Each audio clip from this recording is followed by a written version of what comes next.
మొదటి రాజుల గ్రంథం 17వ అధ్యాయము. మొదటి రాజుల గ్రంథం 17వ అధ్యాయము 4వ వచనం. 17:4.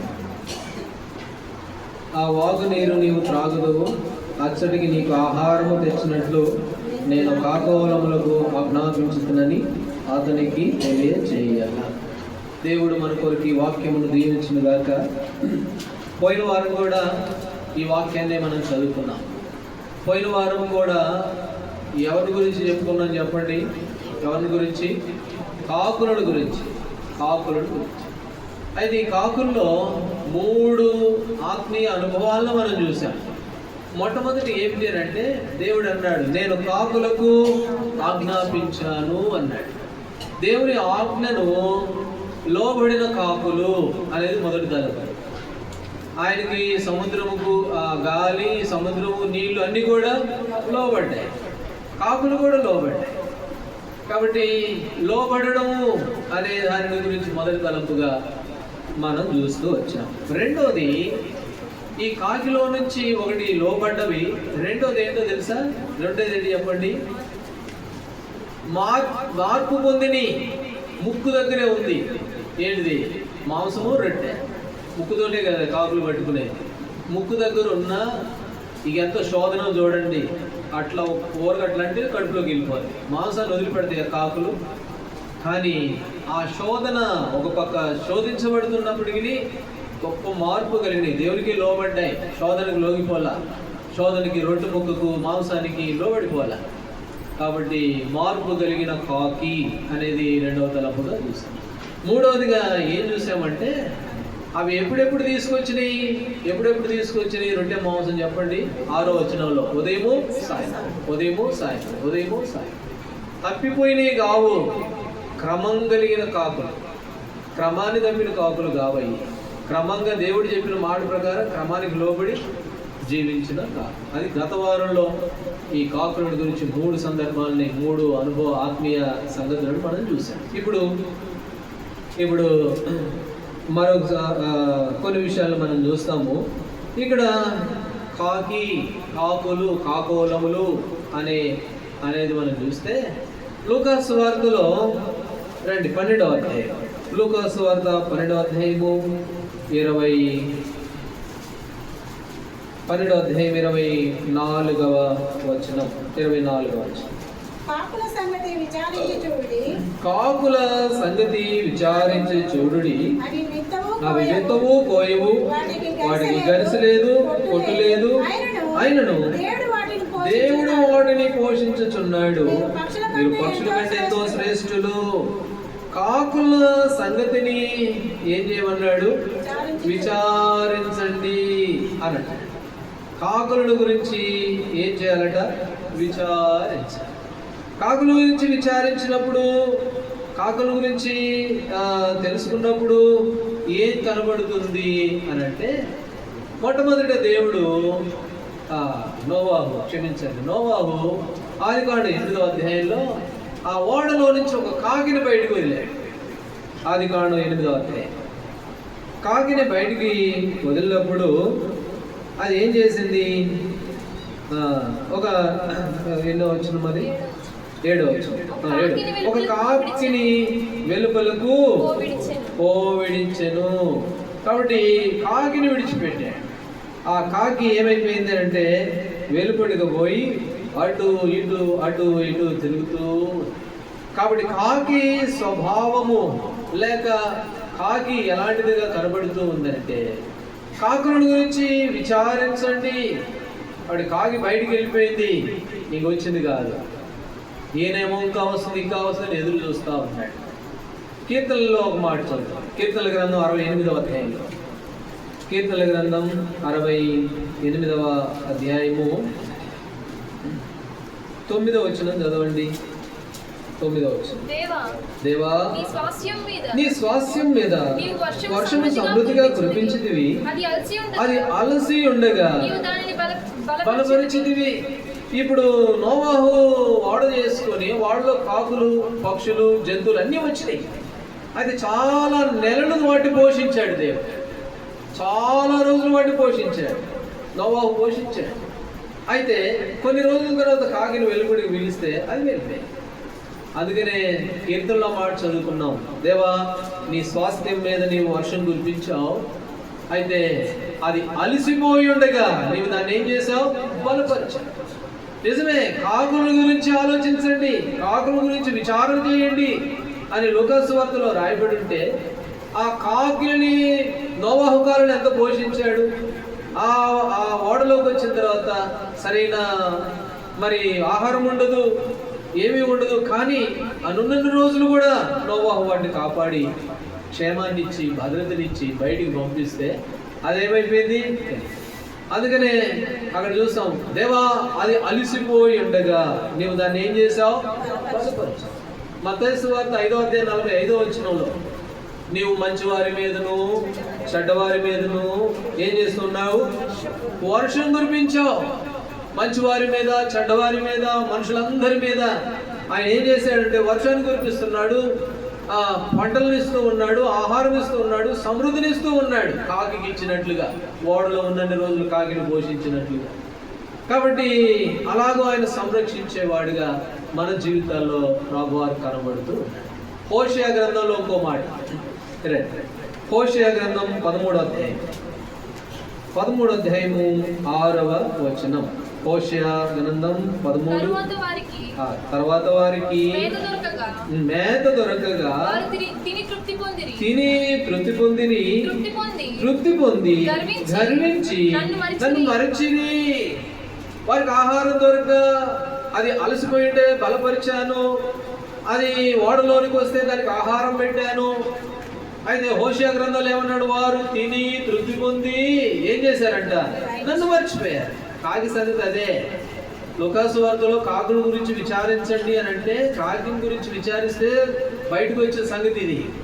ఏంటి కాకి సంగతి అని అంటే, ఓడలో ఉన్న రోజులు సమృద్ధిగా తిన్నది, మంచిగానే ఉంది, దేవుని ద్వారా పోషించబడ్డది. వారు తిని తృప్తి పొంది ఏం చేశారంటే నన్ను వారు మర్చిపోయారు. అది కాకుల గురించి. కాబట్టి మన జీవితంలో కూడా ఎన్నోసార్లు మనం అలసిపోయినప్పుడు దేవుడు మనల్ని బలపరిచాడు. చెడ్డవాడివి కావచ్చు, మంచివాడివి కావచ్చు. అయితే దేవుని కృప మన మీద ప్రతినిత్యము ఉంది. అందుకనే నేటి వరకు మనం సజీవులంగా ఉన్నాం. హోషేయ గ్రంథంలో ఏమన్నాడు? వారు నన్ను ఏం చేశారు? మర్చిపోయారు. ద్వితీయోపదేశకాండం 32. నిన్ను కనిన దేవుని నీవు మరచితివి. అంటే కాకుల గురించి విచారం చేయమంటే, ఇప్పుడు కాకి స్థానంలో మనల్ని పెట్టుకుంటే మనం ఎన్నిసార్లు మర్చిపోయాము ప్రభు? ఎన్నిసార్లు దేవుణ్ణి మనము మరి మర్చిపోయిన వ్యక్తులంగా కనబడుతూ ఉన్నాము? ఎన్నిసార్లు మనం ఆయన్ని విడిచిన వారంగా ఉన్నాము?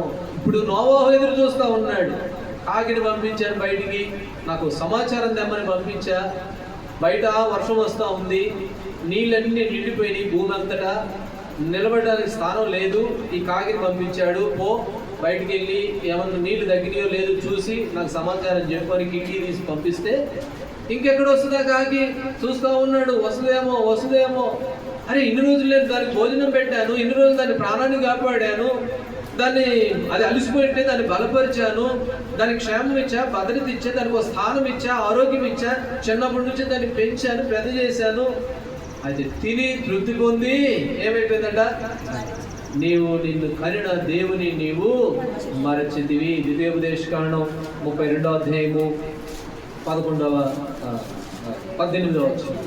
నిన్ను కనిన దేవుని. కాబట్టి ప్రభుబిడ్డలంగా మన జీవితాల్లో మరి ఎన్నిసార్లు దేవుణ్ణి మనం మర్చిపోయామో, ఎన్నిసార్లు ఆయన మాటకు ఆయన ఆజ్ఞకు లోబడికి జీవించామో ఒకవేళ. అందుకని లూకాసు వార్తలు అన్నాడు, కాకులను గురించి విచారించు.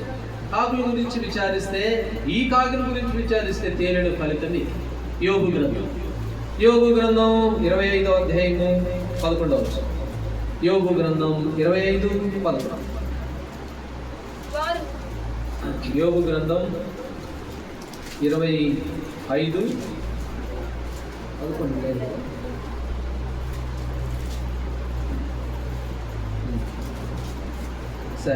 సరే ఇప్పుడు రెండో విషయానికి వెళ్దాం. ఈ కాకిల గురించి రెండో సంగతికి వెళ్తే, లేవీకాండం 11వ అధ్యాయం 15వ వచనంలో రాయబడింది. లేవీకాండము 11వ అధ్యాయం 15వ వచనంలో కొన్ని మరి నిషిద్ధమైన వస్తువులు ఉన్నాయి. కొన్ని దేవునికి లేక మనకి క్షేమాన్ని ఇవ్వని కొన్ని ఉన్నాయి. అందులో అవి హేయములు అని రాయబడ్డది. హేయము అని రాయబడ్డది. వాటిలో ఏమేమి ఉన్నాయంట? 15వ వచనంలో ప్రతి విధమైన కాకి. కాబట్టి ఇవన్నీ హేయమైనవి, అపవిత్రమైనవి. ప్రతి విధమైన కాకి ఎందుకు హేయమైంది? దేవుడికి ఇష్టం లేదు కాకిని. అన్నాడు, అయ్యా ఇశ్రాయేలీయులారా, కొన్ని వస్తువులు ఉన్నాయి, వాటిని మీరు తినద్దు, అవి మంచివి కావు, వాటిని తినద్దు అని చెప్పి కొన్ని లిస్ట్ ఇచ్చాడు దేవుడు. వాటిలో 15వ వచనంలో ఏమని రాయబడింది? ప్రతి విధమైన కాకిని తినద్దు, ఎందుకంటే అది హేయమైంది, అది మంచిది కాదు, కాబట్టి దాన్ని తినద్దు అని చెప్పాడు. ఎందుకు కాకి హేయమైంది అని అంటే చాలా విషయాలు ఉన్నాయి, కానీ అందులో ఒక విషయం చెప్తాను. మనకు తెలిసింది, మన పిల్లోడు కొట్టుకాడికి పోయి గొట్టాల ప్యాకెట్ వేస్తూ ఉంటాడు. అది ఎక్కడి నుండి వస్తుందో ఏమో, రయ్యను వచ్చి ఏం చేస్తుంది? ఎత్తుకో. అప్పుడు అది దొంగ కాకి కాసుకొని ఉంటుంది. అది ఏంటిదట? దొంగ బుద్ధి కలిగింది కాకి. కాకుల గురించి విచారం చేయండి అని అంటే, కాకుల గురించి విచారం చేస్తే రెండోది కాకులో ఏముందంటే దొంగతనం ఉంది. అది దొంగ. అప్పుడు అంటాం మనం, పిల్లోడి దగ్గర తీసుకొని పోయిందే అంటే, పెద్దోడి దగ్గర తీసుకోకపోతే పర్లేదే, పిల్లోడి నోటి కాడ తీసుకొని పోయింది అని అంటాం. మలాకీ గ్రంథము 3వ అధ్యాయం, మలాకీ గ్రంథము 3వ అధ్యాయము 8వ వచనం. మానవుడు దేవుని దగ్గర దొంగిలిన అయితే మీరు నా యొద్ద దొంగిలిందిరి. దేని విషయంలో మేము నీ యొద్ద దొంగిలించమని మీరందరూ 10వ భాగమును ప్రతిష్ఠాత్మను ఇయ్యక మానవుడు దేవుని దగ్గర దొంగతనం చేయొచ్చా? పిల్లోడి దగ్గర కాకి దొంగతనం చేయొచ్చా అని మనం ఆశ్చర్యపోతాం కదా. అలాగే మానవుడు దేవుని దగ్గర దొంగతనం చేయొచ్చా అంటే, మీరు దొంగలు అని దేవుడు అంటాడు. ఎందుకు దొంగలు అని అంటే, దేవునికి ఇవ్వవలసినది ఏం చేయాలంటే మనం ఇవ్వలేదు. లేవీకాండం 27వ అధ్యాయం, లేవీకాండం 27వ అధ్యాయం 30 వచనం, 27, 30, 27వ అధ్యాయం 30 వచనం. భూధాన్యంలోనేమి వృక్ష ఫలంలోనేమి భూఫలములన్నిటిలో 10వ భాగము యెహోవా సొమ్ము. కాబట్టి అది యెహోవా భాగం, యెహోవా సొమ్ము. మనమేమంటామంటే స్థలాలు రాయించుకునేటప్పుడు అందులో కూడా ఉండవు, కానీ మొత్తానికి ఇప్పుడు ఒక వస్తువు కొన్నాం అనుకోండి, ఈ వస్తువు నాదే అనుకోండి, దీంట్లో అన్నీ నావే, ఇందులో అన్నీ కూడా నావే. మనం ఏమంటామంటే, నేను మాత్రమే ప్రభా నీ బిడ్డను, నేను మాత్రమే, నా మీద నీకు అధికారం ఉంది, నేను ఆ మందిరానికి వస్తా పోతాను అంతే, నా మీద మాత్రమే నీకు అధికారం. అయితే నాకున్న సర్వము వాడి మీద ప్రభుకి అధికారం లేదు. అవన్నీ నాయి, అవి మీ కావు, అవి నాయి.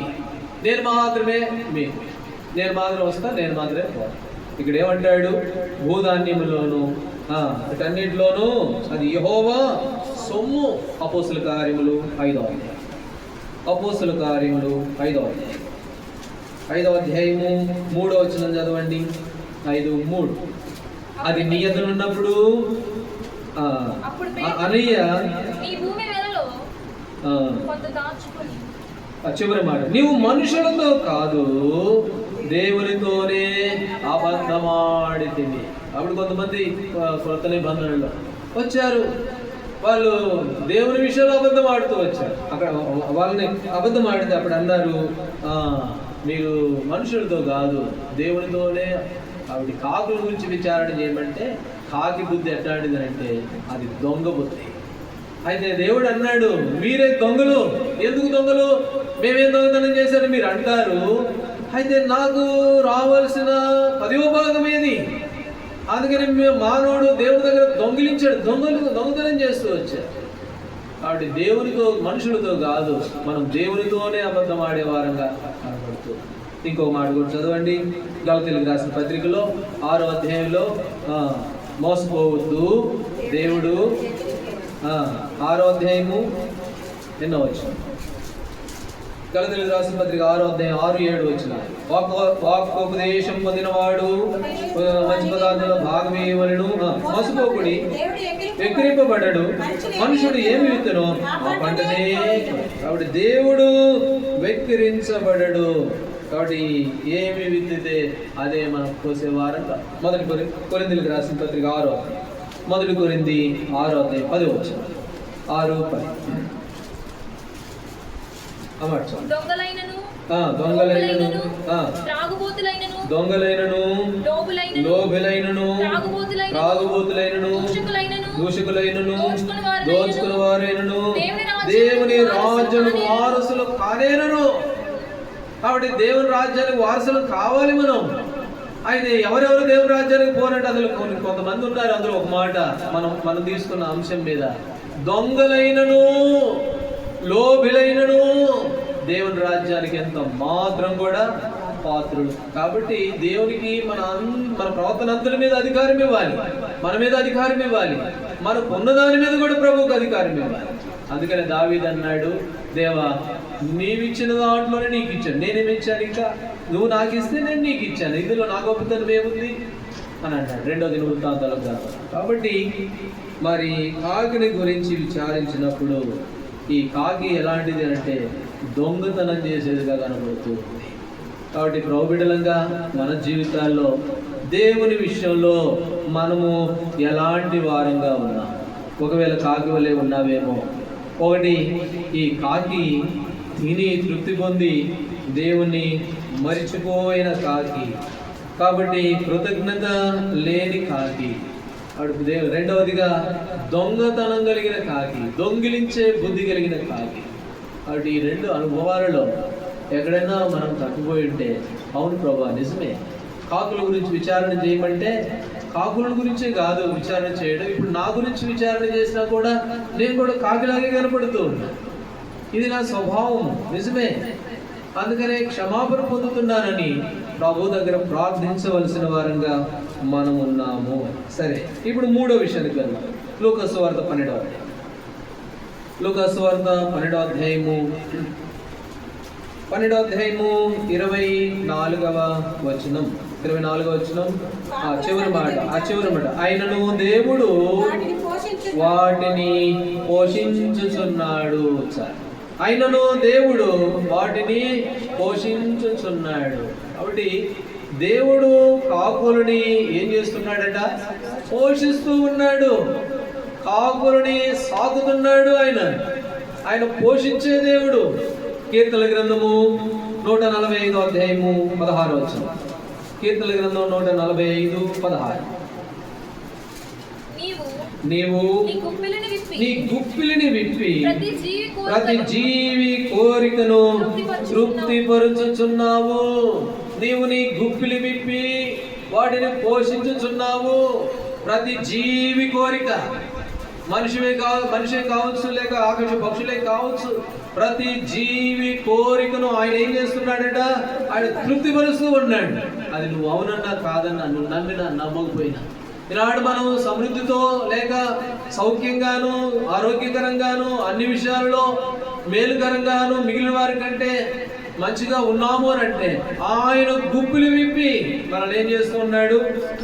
అందుకని ఇక్కడ అంటాడు, ఆకాశ పక్షుల గురించి విచారించండి, వాటికి ఎత్తువు కోయవు పడగోయవు, ఆయనను వాటిని పోషించినటి దేవుడు. ఇలాంటి మనల్ని పోషిస్తూ ఉన్నాడు. 2 పేతురు 1:2 భక్తికిని జీవానికి కావలసినవన్నీ దేవుడు ఇచ్చాడు. ఇవాళ భక్తి కొరకే దేవుని సంఘం ఇచ్చాడు, దైవ సేవకులు ఇచ్చాడు, వాక్యం ఇచ్చాడు, ఆరాధించడం కొరకు సమయం ఇచ్చాడు, ఆరోగ్యం ఇచ్చాడు. అయితే జీవానికి కుటుంబం ఇచ్చాడు. మరి పోషణ కొరకే సమస్తం కూడా దేవుడు దయచేశాడు. ఇవన్నీ కూడా ప్రభు ఇచ్చినవే. అందుకనే వాటిని పోషించినట్టు దేవుడు. వాటినే కాదు, ఈనాడు మనల్ని కూడా ఆయన పోషిస్తూ ఉన్నాడు. యోబు గ్రంథం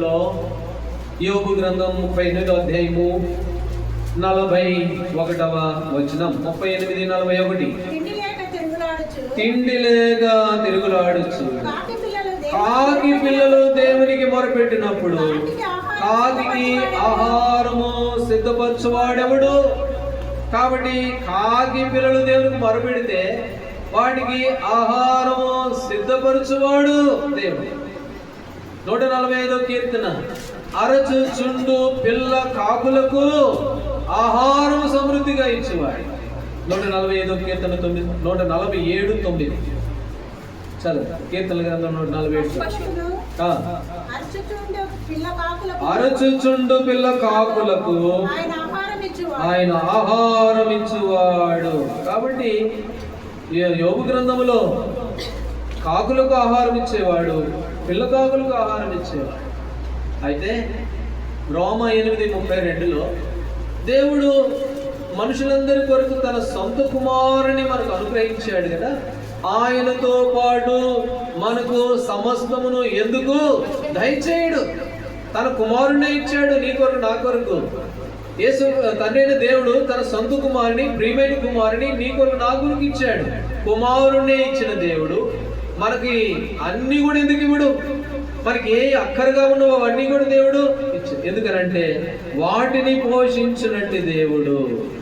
మీరు వాటికంటే, పక్షుల కంటే ఎవరు పడ్డ మనము ఎంతో శ్రేష్ఠులం. కాబట్టి మనకు కూడా ఆయన అనుగ్రహించగలిగిన వాడు. పిచ్చుకల కంటే శ్రేష్ఠులం. లూకాసువార్త 12:7లో పక్షుల కంటే శ్రేష్ఠులం, పిచ్చుకల కంటే శ్రేష్ఠులం. మత్తయి సువార్త 6వ అధ్యాయం, మత్తయి సువార్త 6వ అధ్యాయం 31, 32.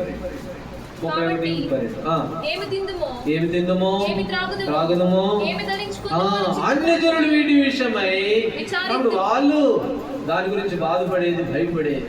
నువ్వు నేను దేవుని బిడ్డలంగా పిచ్చుకల కంటే శ్రేష్ఠులం.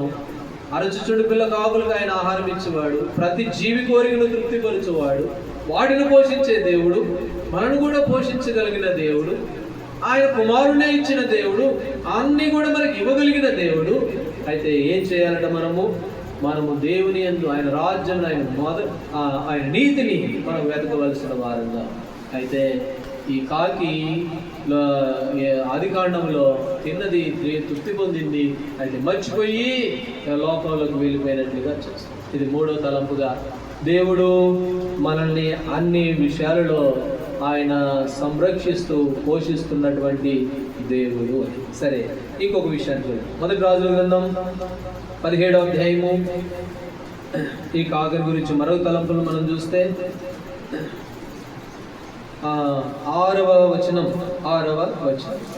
అక్కడ కాకోలములు ఉదయమందు రొట్టె మాంసమును అస్తమందు రొట్టె మాంసము అతని యొద్దకు తీసుకొని వచ్చుచుండెను. ఇప్పుడు ఏం చేస్తున్నాయి కాకులు? అతని యొద్దకు తీసుకొని వస్తున్నాయి. ఎవరి దగ్గర తీసుకొస్తున్నాయి? కాబట్టి దైవజనుడి దగ్గరికి తీసుకొని వస్తున్నాయి. దైవజనుడు పోషిస్తున్నాయి. 3వ తలంపులో అవి పోషించబడ్డాయి, కాకులు పోషించాడు దేవుడు. అయితే ఇప్పుడు ఈ కాకులు ఏం చేస్తున్నాయంటే ఆ దైవజనుని పోషిస్తూ ఉన్నట్లుగా ఈ భాగంలో మనం చూస్తాం. కాబట్టి దైవజనుడు పోషించే కాకులు, అతని యొద్దకు తీసుకొని వచ్చినటువంటి కాకులు. క్రొత్త నిబంధనలో మాసిదోనియా సంఘస్థుల గురించి, వారు నిరుపేదలైన దాతృత్వ విషయంలో చాలా గొప్పవారని మనం చాలాసార్లు చదువుకున్నాం. కానీ అయితే అక్కడ ఒక మాట ఉంది వాళ్ళ గురించి. వాళ్ళు ఎట్లాంటి వాళ్ళంటే, 1 కొరింథీయులకు రాసిన పత్రిక 9వ అధ్యాయం 1 కొరింథీ. వారి సమర్పణ ఎందుకు అంత గొప్పది అని అంటే, వారిని గురించి అక్కడ ఒక చక్కటి మాట ఉంది. ఏమిటి చూడండి, 31వ వచనం.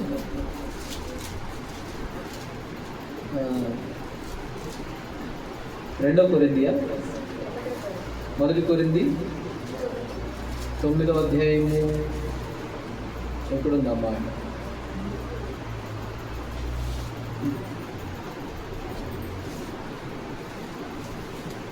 2 కొరింథీ చూడండి. మాసిదోనియా సంఘస్థుల గురించి ఓ చక్కటి మాట. 8వ అధ్యాయం 2 కొరింథీ 8వ అధ్యాయం 3వ వచనం.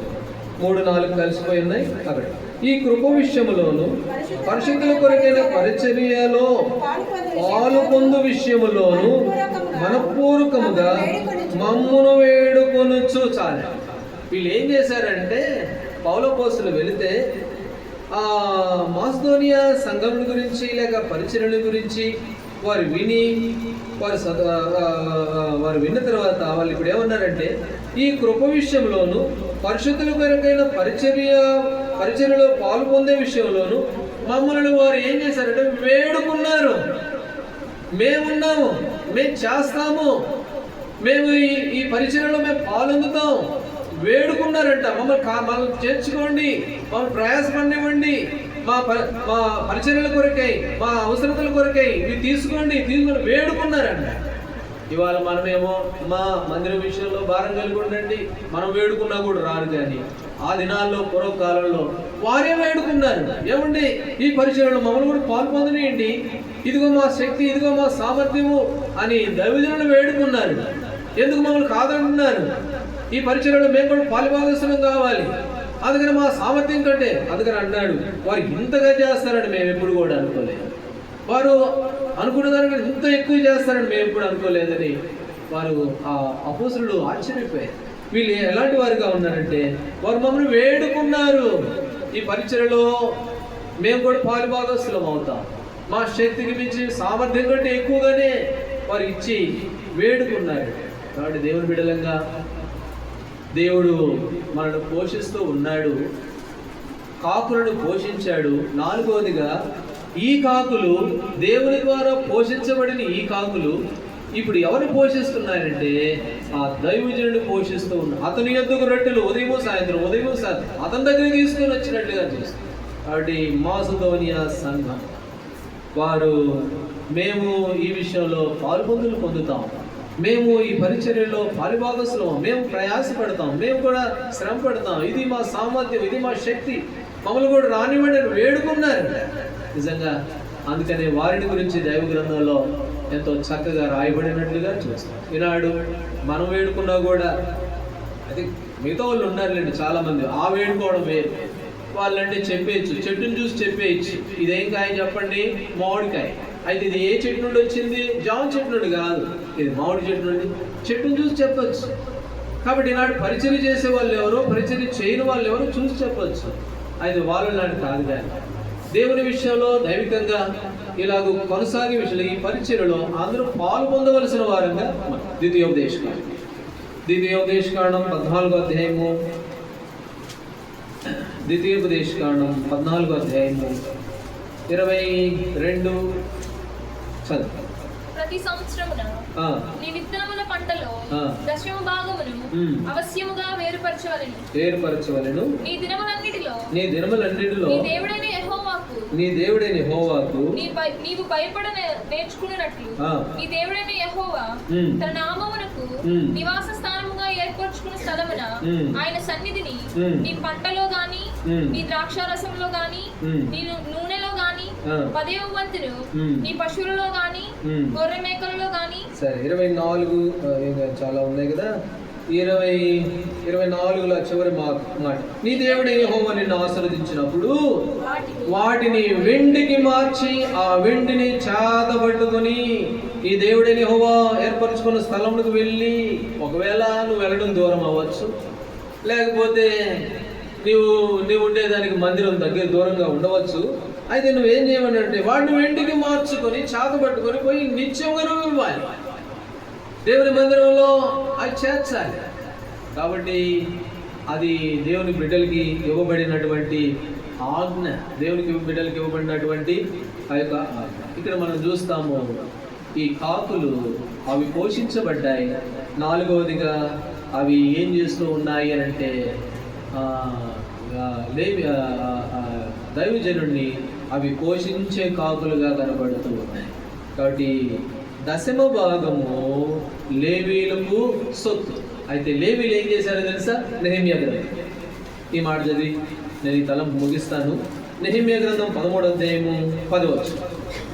నెహెమ్యా గ్రంథం 13వ అధ్యాయము 10వ వచనం. మరియు లేవీయులకు రావాల్సిన పాళ్ళు వారికి అందకపోవట చేత సేవ చేయు లేవీయులను గాయకులను తమ పొలములకు పారిపోయరని. ఇప్పుడు లేవీలు ఏం చేస్తారంటే పొలాలకు పోయారు. పొలాలకు పోయారు. ఎందుకు చెప్పండి? ఎందుకు పొలాలకు పోయారు? వారికి రావాల్సిన ఆ లేవీయులకు రావాల్సిన దేవుని మందిరం ద్వారా. ఇంకో మాట ఉంది, 2 కొరింథీ, ఆ మాట చదవండి. ఆ మాట చదివితే మనకు బాగా అర్థమవుతుంది. 8వ అధ్యాయం, 2 కొరింథీ 8వ అధ్యాయము 3వ వచనం. ఈ కృప విషయంలో పరిశుద్ధుల కొరకైన పరిచర్యలో పాల్గొన్న విషయంలో మనపూర్వకంగా ఆలయము వలన, ఆలయంలో సేవ చేయవారు ఆలయము వలన జీవనము చేయును అని రాయబడింది. ఆలయం వలన జీవనం చేస్తారు. సరే, ఆ మాట కొరింథీలో ఉంది. అయితే లేవీయులు దేవుని మందిరంలో సేవ చేస్తూ పరిచర్య చేస్తూ ఉంటే ఇప్పుడు వారు ఏమైపోయారంట? పొలాలకు పారిపోయారు. ఏం కారణం అంటే దేవుని మందిరంలో లేదు, వారికి రావాల్సినది లేదు, తెచ్చేవారు లేరు. ఆ కొత్త నిబంధనలేమో వేడుకున్నారు, మమ్మల్ని చేయనివ్వండి, ఈ పరిచర్యలో పాల్పొందలు కానివ్వండి, మమ్మల్ని ప్రయాసపడినివ్వండి అని వాడు వేడుకుంటే పాత నిబంధనలు తెచ్చేవారు లేరు. కాబట్టి వీళ్ళు ఏం చేశారు? లేవీయులు దేవుని సేవ చేయాల్సిన వీళ్ళు పొలాలకు పోయినట్లుగా చూస్తారు. చెప్పకూడదు అనుకున్నాం కానీ చెప్పాల్సి వస్తూ ఉంది. మేము కూడా కొన్నిసార్లు కొన్ని పరిస్థితులను బట్టి మేము కూడా పనికి వెళ్ళాం. నేను కూడా ఇక్కడ ఉన్నప్పుడు పొలాలకు వెళ్ళి, అడవికి వెళ్ళాం, కట్లు కొట్టాం, పని చేసాం. కాబట్టి ఏ కారణం లేవీలు పొలాలకు పారిపోవడానికి కారణం ఏంటంటే లేదు, అక్కడ లేవు. కాబట్టి ఇక్కడ అంటాడు, దేవుని మందిరంలో కాకులు ఏం చేస్తూ ఉన్నాయి అని అంటే నెహెమ్యాను ఏలియాను పోషిస్తూ ఉన్నట్లుగా చూస్తాం. అవి పోషించబడ్డాయి. 4వదిగా అవి పోషిస్తూ ఉన్నాయి. సరే, ఇంకొక మాట చెప్పి నేను ముగిస్తాను. మొదటి రాజుల గ్రంథం 17వ అధ్యాయం, మొదటి రాజుల గ్రంథం 17వ అధ్యాయము 17వ అధ్యాయంలో కాకులు ఉదయము సాయంత్రము ఆ రీతిగా అతని ఎద్దుకు అవి తీసుకొని వస్తూ ఉన్నట్లుగా చూస్తాం. మత్తయి సువార్త 7వ అధ్యాయం, మత్తయి సువార్త 7వ అధ్యాయం 7వ అధ్యాయము 21 నుంచి 21 ఆ మాట చదవండి. ప్రభువా ప్రభువా అని పిలిచి ప్రతి వాడును ప్రవేశించుడు గాని పరలోకమందున నా తండ్రి చిత్తముగా చేయవాడే. 24 కాబట్టి నా మాటలు విని వాటి చెప్పిన చేయకుని వాడు బండ మీద తన ఇల్లు కట్టిన బుద్ధిమంతుని. కాబట్టి ప్రభా ప్రభా అంటే పోము, ప్రభా అని చెప్పి అన్నంతకాలం పోము. కానీ ఏం చేస్తే పోదామంట? నా తండ్రి చిత్తము చొప్పున జరిగించువాడే. ఎవరైతే దేవుని ఆజ్ఞ ప్రకారం జీవిస్తారో, ఆయన చిత్త ప్రకారం ఎవరైతే నడుచుకుంటారో వారు మాత్రమే ఏమవుతారంట? దేవుని రాజ్యానికి వెళ్ళేవారుగా. అంతేగాని దేవుని మందిరంలో ప్రభా ప్రభా అంటే పోయేవారు వారు ఇంత మాత్రం కూడా. ఇదే మత్తయి సువార్త 12వ అధ్యాయంలో ఇంకొక మాట 49వ వచనం, 49, 40, 50 వచనంలో అంటాడు, ఎవరు నా సహోదరుడు, ఎవరు నా సహోదరి అని అంటే నా తండ్రి చిత్తము చొప్పున చేయవాడే నా కుమారుడు, నా సహోదరుడు, నా తల్లి, నా బిడ్డ. ఎవరు అంటే నా తండ్రి చిత్త ప్రకారం చేయాలి, దేవుని ఆజ్ఞ ప్రకారం నడుచుకోవాలి, దేవుని ఉద్దేశ ప్రకారం జీవించాలి. వారు మాత్రమే ఎవరంట? నా సహోదరుడు, నా తల్లి. ఇప్పుడు కాకులు దేవుని చిత్త ప్రకారం నడుచుకుంటూ ఉన్నాయి. చెప్పాడు దేవుడు, పొద్దున సాయంత్రం మరి కరువు తీరే కొన్ని సంవత్సరాల వరకు మీరు వెళ్ళాలి అంటే అవి అలాగనే జీవించి దేవుని ఆజ్ఞ మాత్రంలో పడ్డాయి, వాటిని పోషించబడుతూ ఉన్నాయి. వాడు అవి శోధనకు గురైనా కూడా దేవునికి లోబడ్డాయి. ముక్కు దగ్గరే ఉంది కదా, ఎవరు చూడట్లేదు, నేను గుడ్డుకని తింటే బానే ఉంటది. కానీ అమ్మో నా ప్రభు చూస్తున్నాడు, ఇప్పుడు ఎవరు చూడట్లేదు కానీ ఆకాశం దేవుడు చూస్తున్నాడు. దేవుని ఎదుటి నేను దొంగతనం ఎట్లా చేస్తాను? నేను దొంగను కాకూడదు. మనుషుడి దగ్గర దొంగ కావచ్చు కానీ నేను దేవుడి దగ్గర దొంగ కాకూడదని దేవునికి భయపడ్డాయి కాకులు. అవి పోషించబడ్డాయి. దేవుడు వాటికి ఆరోగ్యం ఇచ్చాడు, శక్తినిచ్చాడు, బలం ఇచ్చాడు. అవి పోషించబడుతూ ఉన్నాయి. అదే సమయంలో అవి ఆ దైవజనులు కూడా పోషిస్తూ ఉన్నట్లుగా ఎవరైతే తండ్రి చిత్త ప్రకారం జీవిస్తారో వారు ఏం చేస్తారంట? దేవుని రాజ్యమునకు వారు మాత్రమే పాత్రలు అవుతారు. లూకా సువార్త 17వ అధ్యాయం 10వ వచనం, లూకా సువార్త 17:10. అటువలే మీరును మీకు ఆజ్ఞాపింపబడినవన్నీ చేసిన తర్వాత మేము నిష్ప్రయోజనమైన దాసులము, మేము చేయవలసినవే చేశామని ఒకవేళ చేశాము అనుకో, ఏం చేయాలంట? మేమే అసలు ఏం చేశామండి? మేము నిష్ప్రయోజకులమైన దాసు, మేము చేయాల్సిందే చేశాం అంతే. ఒక బ్రదరు అప్పుడు మన ఈ స్థలం విషయంలో ఒక బ్రదరు కొత్తగా వస్తున్నారు. అయితే మనం మందిరం తీసుకున్నాం, స్థలం కావాలి అని ప్రకటన చేసినప్పుడు తెల్లారి వచ్చేసాడు. అప్పటికి తనకు కొన్ని సమస్యలు ఉన్నాయి, నాకు తెలుసు వ్యక్తిగతంగా కొన్ని సమస్యలు ఉన్నాయి. అన్న ఇవి మందిరం కొరకు వాడు, మీరు ఎందుకులే బ్రదర్, నేను కొత్తగా వస్తున్నారు, ఇప్పుడే ఎందుకులే మీరు పర్వాలేదు. లేదన్నా, మేము అసలు ఏం చేసామన్నా, అసలు మేమేం చేసాము? మేము చేసి చాలా తక్కువ, మేము చేసి చాలా తక్కువ, మేమేం చేస్తున్నాము? అందుకని లోకాసు వార్తలో మనం ఏం చేసినా కూడా ఏం చెప్పాలంట? మేము నిష్ప్రయోజనమైన దాసు. కాబట్టి చేయాల్సిన బాధ్యత మందే, చేసి కూడా మనం ఎలాంటి వారు అంటే ప్రభు దృష్టిలో నిష్ప్రయోజనం. అలా ఎప్పుడైతే మనం తగ్గించుకుంటామో ప్రభు మనల్ని ఏం చేస్తాడు? నన్ను కనపరిస్తే నేను వారిని కనపరుస్తాను. కాబట్టి దేవుని బిడ్డలంగా 5వది, తండ్రి చిత్తము చొప్పున జరిగించువాడు దేవుని రాజ్యమునకు. కాబట్టి ఈ కాకుని గురించి 5 విషయాలు, ఈ వారంతో ఇంకా ఆ కాకిని గురించి విడిచిపెట్టాలని. కాబట్టి కాకిలో ఒకటి మొట్టమొదటి తలంపుగా ఆ కాకి ఏం చేసిందనంటే కృతజ్ఞత లేక మరిచిపోయింది దేవుణ్ణి. ఆ నోవహు కాలంలో వాటిలో నుంచి బయటికి పంపిస్తే ఇంక మళ్ళీ వెనక తిరిగి రాలా. ఈయనేమో ఎదురు చూస్తూ ఉన్నాడు, లేదు వస్తుంది, నాకు తెలుసు, నాకు దాని గురించి ఏదో మొదట్లో అలాంటి, కానీ ఇప్పుడు కాదు, మారు మనసు పాప క్షమాపణ పొందింది, వస్తుంది అని చూస్తూ ఉంటే ఎక్కడొచ్చింది? నిన్ను కనిన దేవుని నీవు మర్చిపో. అయితే కాకుల గురించి విచారం చేయండి అని అంటే రెండవదిగా కాకి బుద్ధి ఎట్లాంటిది అంటే దొంగ బుద్ధి. కాబట్టి దోచుకునే బుద్ధి. ఇవి కాకి ఎందుకు దొంగదే అంటే గొట్టాలు అరిసెలు ఎత్తుకోపోతే అదొక అర్థం ఉంది, చెంచాలు చిన్న గిన్నెలు కూడా ఎత్తుకోపోతాయి కాకులు, అందుకే దొంగ బుద్ధి అది. అయ్యేం చేసుకుంటే చెప్పండి, అవి కూడా ఎత్తుకోపోతాయి, చెంచాలు కూడా ఎత్తుకోపోతాయి. కాబట్టి మానవుడు దేవుని దగ్గర దొంగలించవచ్చా? కాబట్టి దొంగ కలిగిన, అందుకని అహేయమైంది. ఒకవేళ మన జీవితంలో మనం ఈ అనుభవాల్లో ఉన్నామేమో. 3వదిగా కాకులను పోషిస్తూ ఉన్నాడు దేవుడు, అంతకంటే శ్రేష్ఠులు మనల్ని ఇప్పుడు పోషించాడు, ఇక ముందు కూడా పోషిస్తాడు. అయితే ఆ రాజ్యాన్ని నీతిని వెతుకు, మొదట కావలసినవన్నీ కూడా ప్రవహించాడు. కాబట్టి 4వదిగా ఆ కాకి విషయం. అయితే తండ్రి చిత్తంలో చేయవాడే దేవుని రాజ్యంలో మాసిదోనియా సంఘస్థులు మేము కూడా ఈ పరిచయలో పాల్పొందుతామండి, మేము కూడా సహకరిస్తామండి అని వాళ్ళు వేడుకున్నారంట. మమ్మల్ని కూడా రానివ్వండి, మమ్మల్ని కూడా చేర్చుకోండి, ఎందుకు మా సామర్థ్యాన్ని వద్దంటున్నారు, ఎందుకు అని వేడుకున్నారు వాళ్ళు. ఇప్పుడు మేము వేడుకున్నా కూడా వచ్చి ఒళ్ళేరు, అమ్మ రెండమ్మ భారం అవుతా ఉంది, రెండమ్మ అని ప్రార్థన చేయండి, రమ్మడన్న అన్నలే కానీ ప్రార్థన చేయండి అని అంటాం. అలాగే వాడి దేవుని బిడ్డలకు ఎలా ఉన్నాం మన జీవితంలో? కాకి దేవుని చిత్తాన్ని నెరవేర్చిన కాకులు, అవి పోషించబడ్డాయి, సేవకులను కూడా పోషిస్తూ ఉన్నాయి.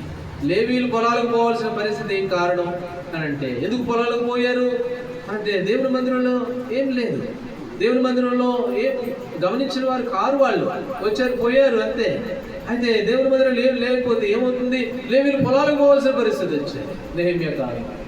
కాబట్టి మన జీవితంలో మనం ఎలాంటి వారు? ప్రభు బిడ్డలుగా యేసు ప్రభు వారి ద్వారా రక్షణ పొందిన మనం మన మందిరంలో, మన సంఘంలో, మన సహవాసంలో మన బాధ్యత ఎలాంటిదిగా కనబడుతుంది అనేది ఒకసారి పరీక్ష చేసుకుని, ఒకవేళ ఏదైనా అవిధేయతలు ఉంటే నా మటుకు నేను నిష్ప్రయోజనమైన దాసుని అని ప్రభు దగ్గర క్షమాపణ పొంది ఆ రీతిగా ప్రభు యొక్క బలని మనం సమీపించే వారంగా ఉంటాం. దేవుడు ఆ విధంగా మనకు సహాయపడతాం. ప్రార్థన.